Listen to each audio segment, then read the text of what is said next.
सज्जनों, मैं सबका पहले सबसे प्रणाम करता हूँ, अभिनंदन करता हूँ, अभिवादन करता हूँ। और सबसे ज़्यादा जो बहुत ये आज है, मैं सबसे ज़्यादा देखता हूँ कि अभी बड़े हमारे वो कहते हैं कि आप बड़ी इस उम्र में आप भी काम करता हूँ, वो भी तो इस उम्र में करते हैं, पर हमें डरना नहीं चाहिए, क्योंकि हमें देखना चाहिए कि अभी दूसरी तरफ क्या हमें चाहिए वो है। हमें चाहे हमारी किश्ती कमज़ोर क्यों ना हो, जर्जर क्यों ना हो, पर हमें इस मुकाबले लिए लड़ना ही पड़ेगा, तूफान के लिए लड़ना ही पड़ेगा। तो आप उन सभी, मेरा उन सीनियर सिटीजन से बहुत धन्यवाद करता हूँ कि जो इस मुहिम में लगे हुए हैं, मार्गदर्शन कर रहे हैं। दूसरे, सद्भावना एक हमेशा रही है, सिर्फ एक दूसरे के धर्म में नहीं, एक धर्म में भी एक दूसरे से अलग होती रही है, परिवारों में होती है, मोहल्ले मोहल्ले की तरफ से हो जाती है। तो इन लाने के लिए जो चीज़ चाहिए कि अभी क्यों होती है, हम उस दिन बहुत से कारण डिस्कस करे थे, और आज भी काफ़ी स्पीकर, मैं काफ़ी लेट आया तो हो सकता है डिस्कस कर रही है। तो आज सिर्फ हमारा यही है कि इसको कैसे प्राप्ति करनी है, इसको कैसे पाना है। सिर्फ हमारी यात्रा में मैंने कहा था प्रोफेसर साहब को कि यात्रा एक इंसेंटिव है, प्रेरणा जरूर है, प्रयत्न भी करता है, पर इसकी प्राप्ति कैसे करनी है, जो उसके लिए जो बहुत जरूरी है वो हमें काम करना चाहिए। वो यही है सबसे जो जरूरी है सद्भावना लाने के लिए, वो है नैतिकता। जब तक हमारे मन नैतिक नहीं होंगे, साफ नहीं होंगे, हम कुछ नहीं कर सकते। दूसरी है हमारी मजबूरियाँ।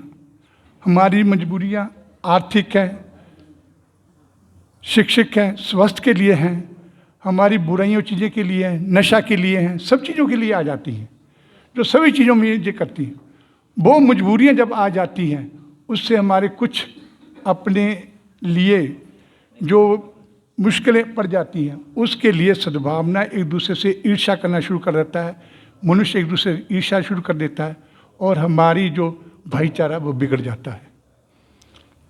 इसके लिए हमें जो सबसे चाहिए, पहले तो अपने मन को समझाना चाहिए।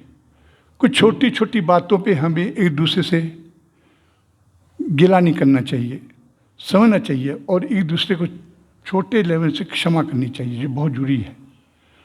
और दूसरी जो चीज़ है कोऑपरेशन। अगर एक आदमी कोई मुश्किल पड़ती है तो दूसरे आदमी को कोऑपरेट करनी चाहिए, उसको दिखना चाहिए कि अभी हमारी आर्थिक रूप से है, जब वैसे कोई सहायक शारीरिक रूप से है, जब किसी और चीज़ से उससे साथ करने चाहिए। ये सभी सद्भावना लाएंगे तभी मन की शांति होगी, तभी आंतरिक शांति होगी। आंतरिक शांति एक बहुत बड़ा सब्जेक्ट है, वो मैं डिस्कस नहीं करना चाहता, पर वो सब चीज़ों के लिए, सभी सद्भावना के लिए रिस्पॉन्सिव बातें हैं।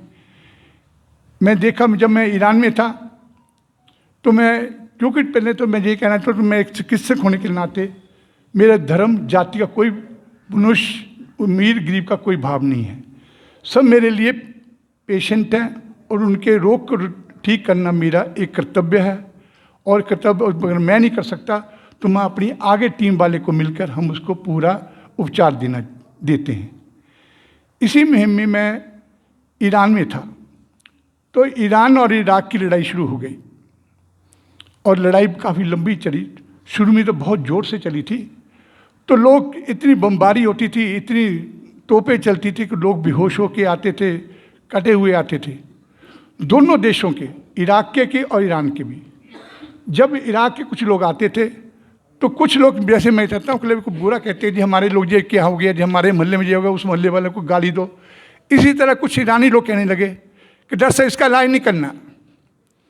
मैंने कहा नहीं, हम डॉक्टर हैं, हमारे लिए पहले ये मानव है, इसके लिए पहले हमें इलाज करना चाहिए।